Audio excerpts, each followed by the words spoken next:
Welcome to Artsplanations, the podcast that is for non-artists, artists, and everyone in between. Each week, we ask a different search engine a question related to art, and then we talk about it.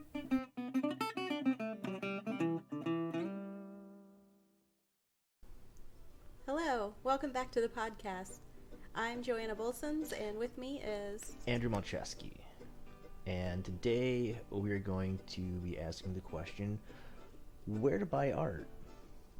So if you are wondering, where do I buy art? Most likely you'll jump onto your local search engine like Bing, and what comes up is a bunch of ads for these very commercial stores. And they're not even really stores, they're just websites where these mass-marketed, mass-produced companies basically take your picture and then print it on a canvas. Very cheaply done, very inexpensive, but it's not necessarily art. And what we're hoping that we're going to answer today is where to buy original pieces, not necessarily commercial work, but original pieces to put in your home or your office that really speaks to who you are and what your taste is. Yeah, I mean, there's nothing wrong with buying a reproduction of a print or getting something printed on canvas that you like. But that stuff, it tends to be, I mean, it is commercial. It is what it is. And so we want to focus more on how do you find, those unique one-of-a-kind pieces that really kind of showcase your own style.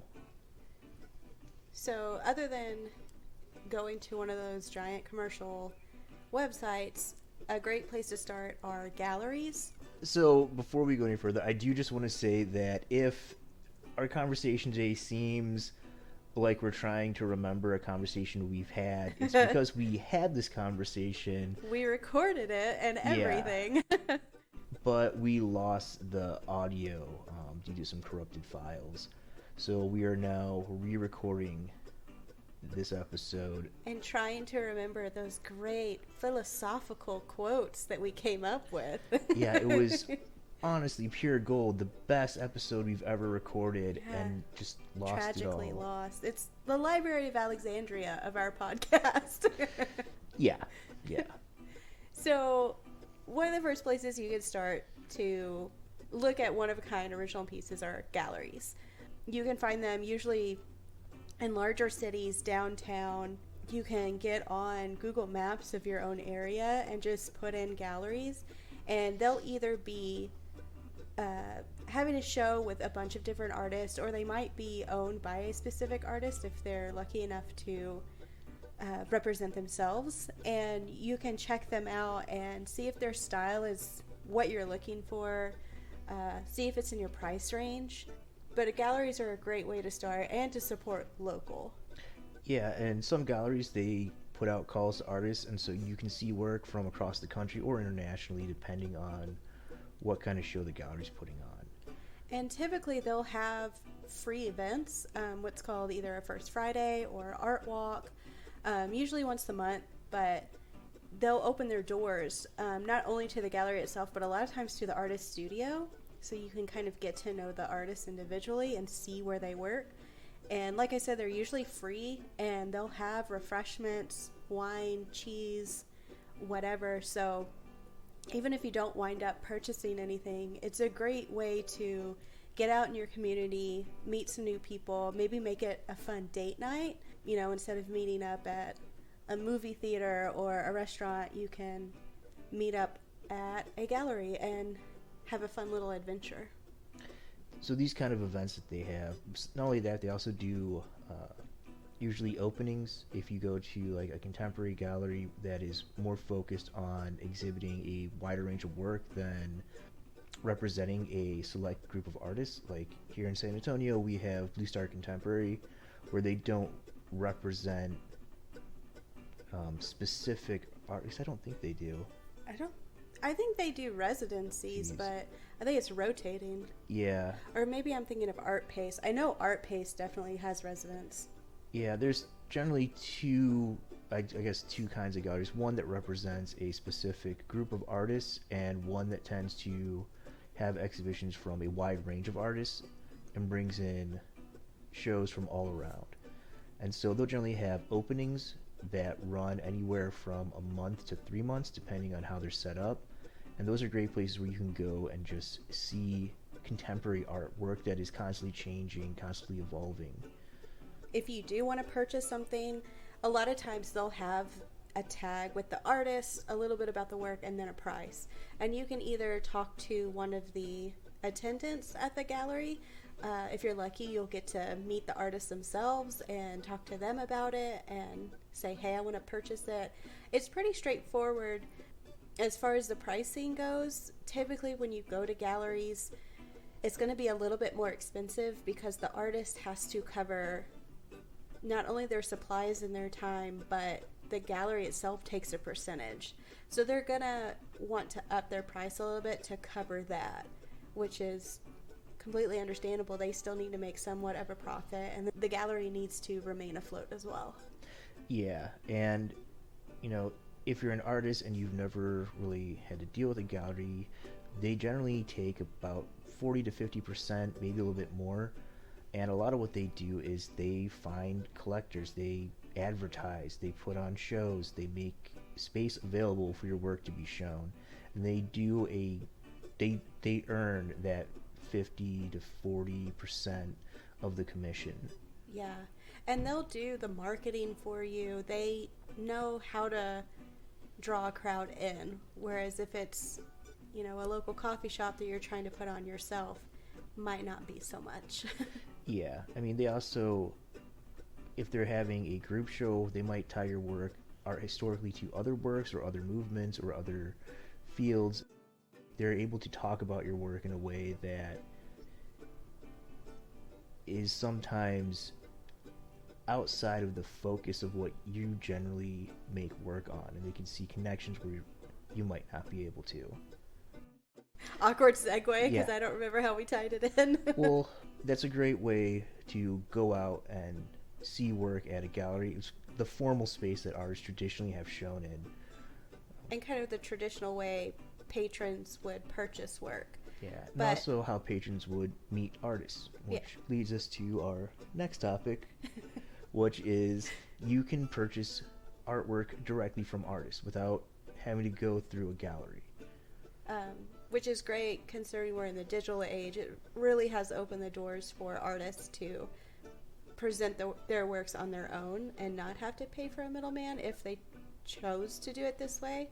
So you can, if you know that you have a specific style or artist that you like, you can search for them online, either on Instagram, or they might have their own website. But that's when you can utilize the internet and still find something one of a kind that fits your style. You can typically message them. I know on our websites I have a contact me page where people can ask me for commissions, or they can message me if they have any questions, and then you can buy directly from the website. So it kind of cuts out any kind of awkward encounters at a gallery. Kind of like the ending of that Yeah. sentence. That's one way that you can get a hold of an artist. Another way is, just by searching them if you see their work somewhere that you like.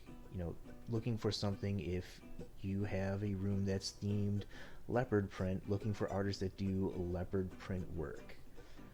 You can find artists who do a certain style or a certain medium, and then find something that you like and then contact them. Besides buying work that they've already done, you can also commission them to do work. This often involves a little bit of back and forth, creating a dialogue between the artists so that they know what you want and they can produce that in the medium. And even if you don't know what you want, again, just going to those galleries, searching on the internet, say I really like the water lilies from Monet. Just Googling artists like Monet, and it'll probably come up with a bunch of old people, but hopefully old dead people. Hopefully it'll pop up some more contemporary artists that are alive that you can kind of weed through and search and find something that is in your price range and that you do like. Yeah, or you can take that as a jumping off point to an artist that you found whose style maybe isn't exactly like Monet's, but you can be like, I really like the water lilies. Could you do something like that, but in your style? Facebook is another way to find local artists by looking on local art groups and also going out to things like farmers markets and art fairs. A lot of times in conjunction with like a First Fridays or a Third Thursday art event, the city will have a farmers market, or they'll have a place where local artists can bring their work and showcase what they're doing. And these can be really good ways to find people who haven't trained academically as artists but are still passionate about what they do and creating really interesting and exciting works of art. And on that same vein, just venturing out and looking at your local coffee shops, not necessarily chains, but the more family-owned, locally owned places, that's a good spot to not only have like a nice cup of coffee or a pastry or something, but they'll typically have local artists work up too. Yeah, and to any of you young artists out there who are looking for a place to exhibit, finding those kind of places can be a great way to start your exhibition record and start to actually put work out there into the public space so you can get people to see it, so you can start to build a repertoire where you can get some commissions and start to build up your CV with experiences like that. And again, it's supporting local, and it's not as expensive as if you were going to a gallery or something along that more blue chip, high end, a little more expensive. If you were to search for a coffee shop or a game store or something like that, like the Magic Bean that's down the street from us, a little more accessible to everybody. Yeah, and you can find things that are focused not so much on like the highbrow concept of contemporary art, but maybe more on niche fields or fields that focus more, or subject matter that focuses more on a particular fandom or something that is just a passion project. Things, if you go to a game store, you might find game-related works of art. Go to a skateboard. I've seen at a skate shop, they have more graffiti and street style. Yeah. And so those are really good ways to find works that kind of fit into a style that you might gravitate to more. I mean, if you don't see the point of abstract expressionism, you probably don't want to go to a contemporary gallery that shows abstract expressionism to buy artwork. But if you were to go to like one of those game shops that has like the Depop bobblehead things, you might be able to find some more game related art, fan art, stuff that might fit your style more. But my favorite place to go to look for work is at local colleges and local schools. These are people that are just graduating towards the end of the year, end of the semester. Students will be putting on shows of their work, and they've spent the past 4 years creating these, so they are super passionate and they are so ready to talk to whoever will stand still and listen. So you'll not only get to have a great conversation with the artist, but they're usually selling their work dirt cheap because they don't have room for it. They, again, spent the last 4 years making it, so they want it out of their lives. And they're probably about to move either across country back to their parents or enter into the real world, so they're looking to make some sort of money to help pay for their future.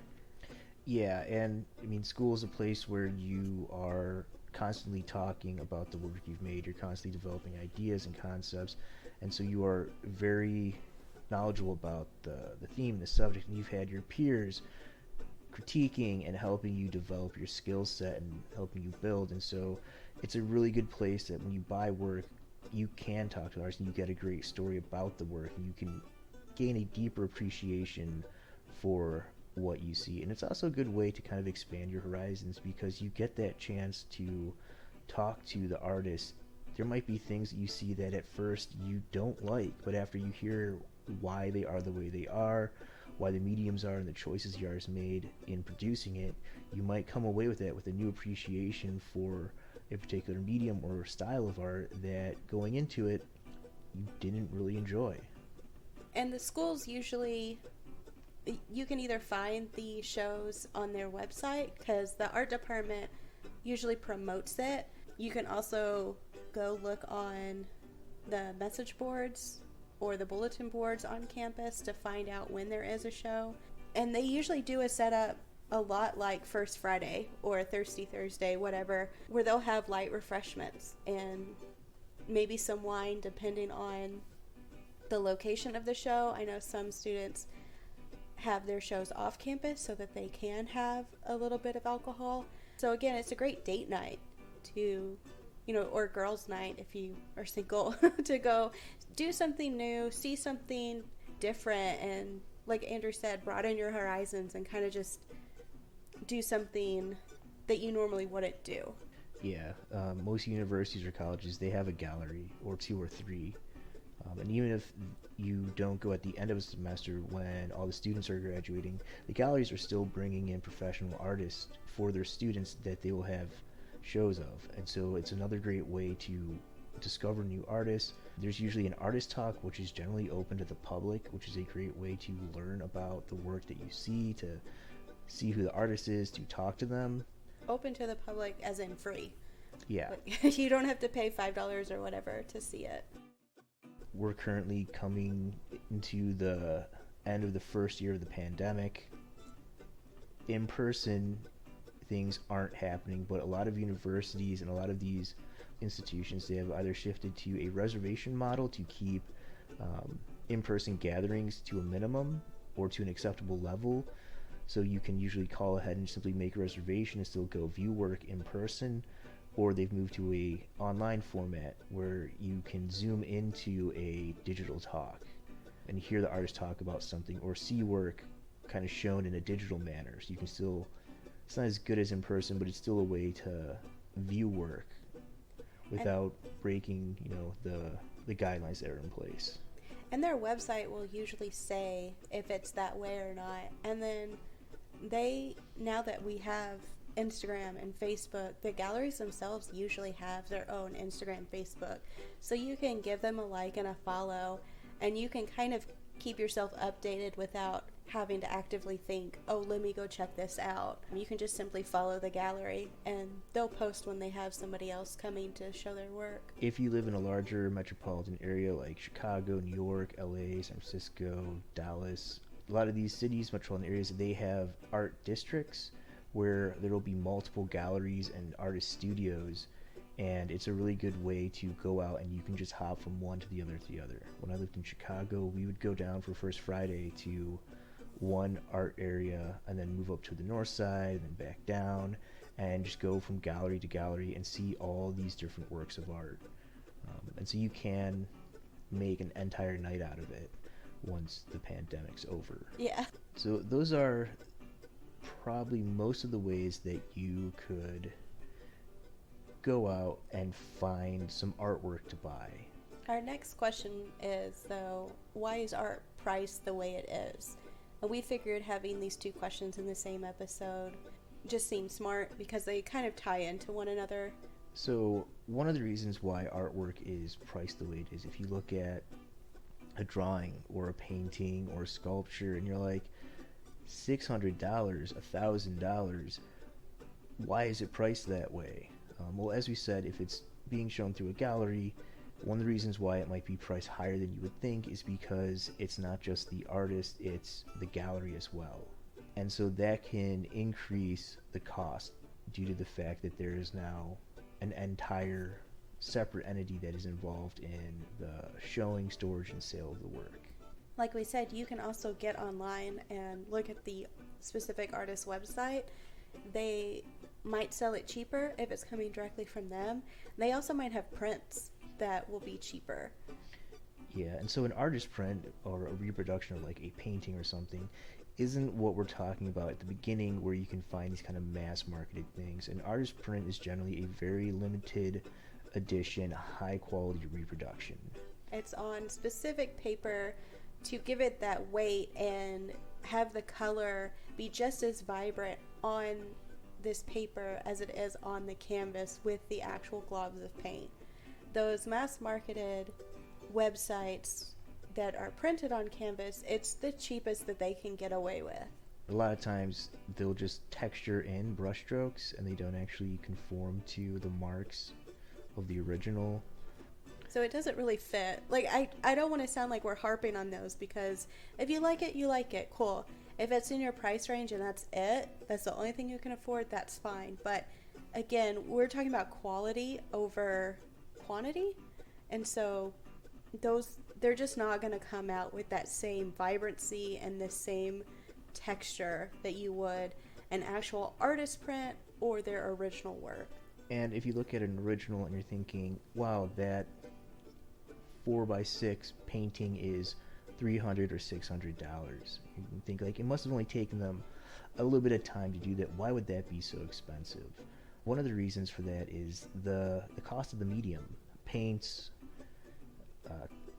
high quality colored pencils and pastels, high quality paints, whether they're acrylic or oil, the canvas or linen that it's painted on, the board, the brushes to utilize those mediums properly. You know, if you're doing sculpture, the clay, the firing cost, the casting cost, all those things, they cost way more money than you might think. And also the time. It might have taken the artist, 8 hours, 10 hours to do this one painting. Think about your day job. You might get paid $16 an hour. Well, multiply that times 10. It took the artist 10 hours plus their supplies. And a lot of times, if you're looking at a local artist or somebody you stumbled on Etsy or something like that, they have day jobs. So this is taking time out of their nights and weekends when they could be resting, they could be spending time with their family or their partner. You have to factor in not just the medium, not just the talent behind it, but the time it takes to create this. The talent behind it too. If making a work of art, having the ability to make a mark in a certain way takes practice. It takes time to develop that skill set to be able to execute something that looks professional and well done, and only takes a short amount of time. Learning how to make a mark over and over again so that it has a high quality, and being able to do it with the kind of direction and purpose so that it looks effortless takes a ton of effort to be able to do. And that's one of the things that you pay for when you are buying professional quality artwork. You're paying for the practice as well. I think Picasso is the one that said it. That drawing, he draws like a horse or something, and he says, that drawing took me 5 minutes to make, but it took me 30 years to be able to do it in 5 minutes. Right. You're paying for the education, the practice that goes into what some people just view as a natural talent. It really isn't. It's a lot of practice. Yeah.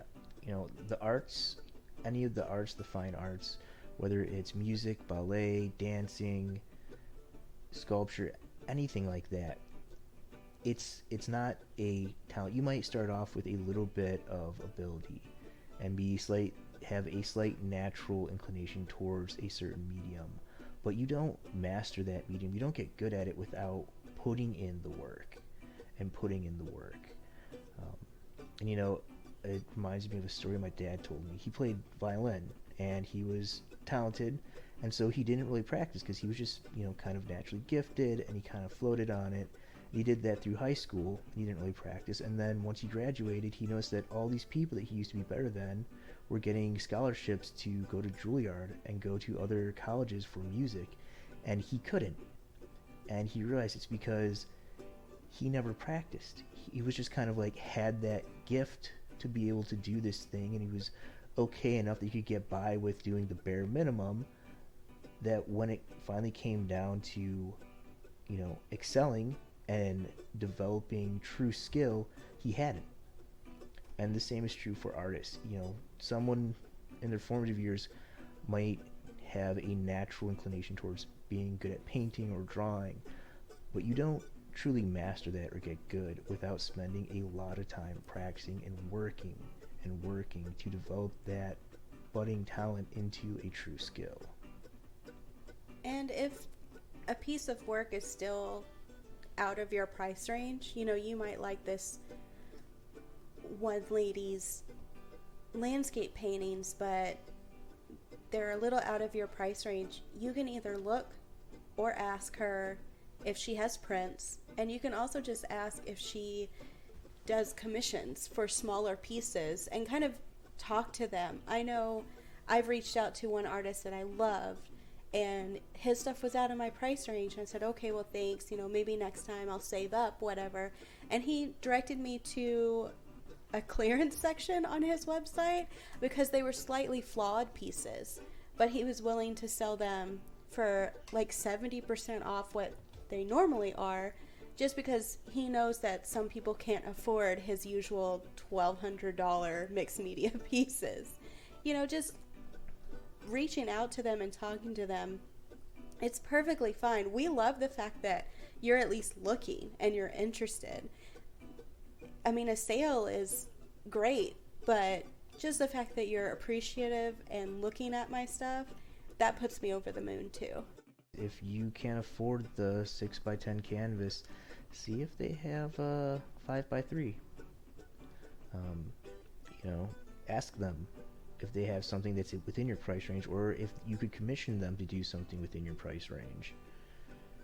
I know I do a lot of pet portraits, and people will come and they don't know exactly what they want. They just know they want something of their dog. So I have a little chart that I've broken down all the different sizes, the different mediums, and what each one will cost. A graphite drawing is going to be much cheaper than an oil painting because I don't have to wait for it to dry. I don't have to seal it.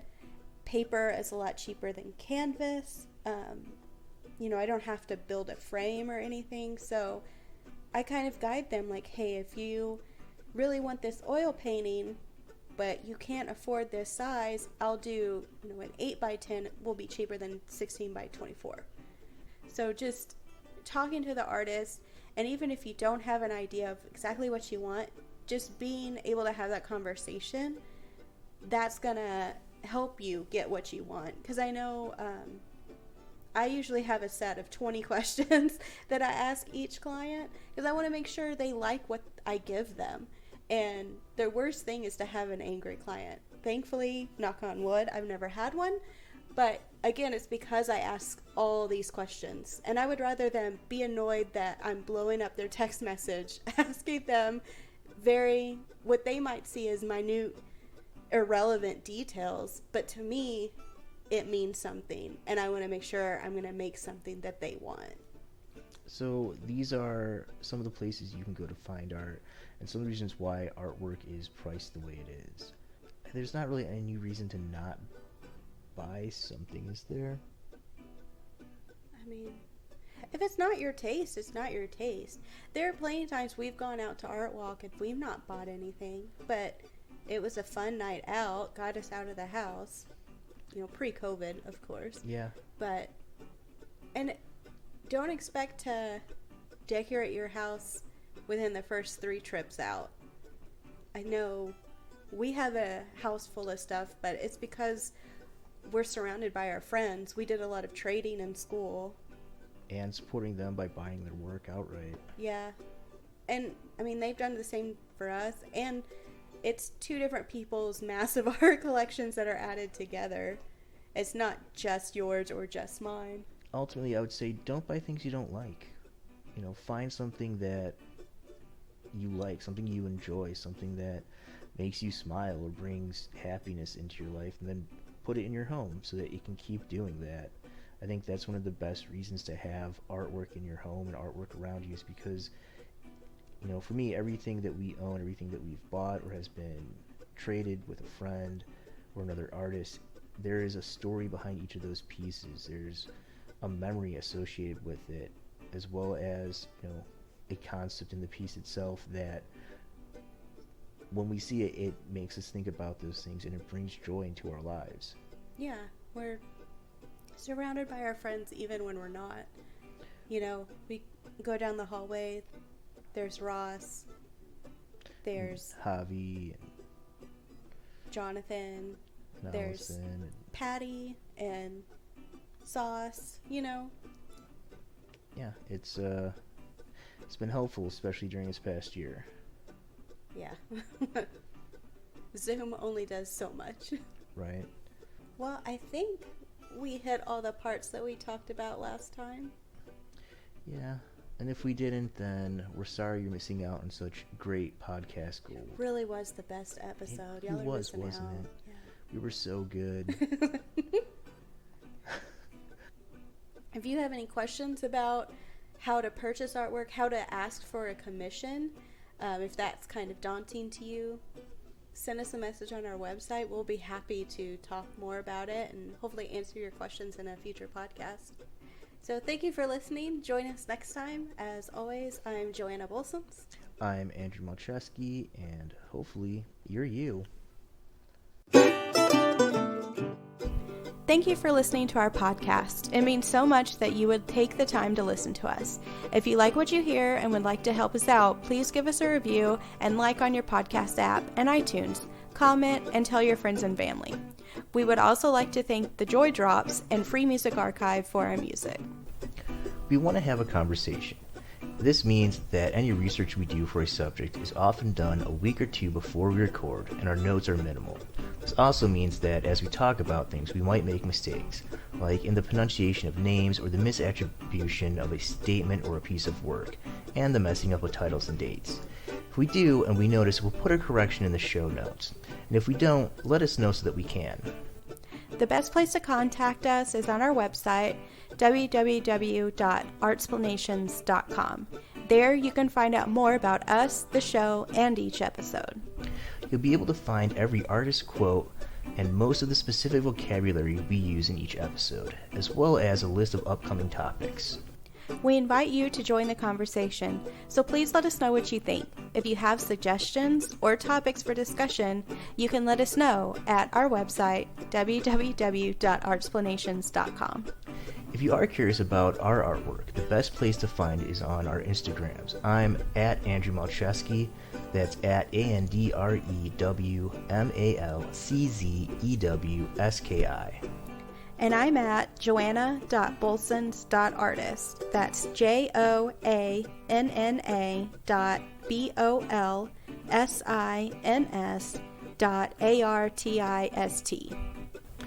These links and others can be found on the Artsplanations website. That's www.artsplanations.com. www.artsplanations.com.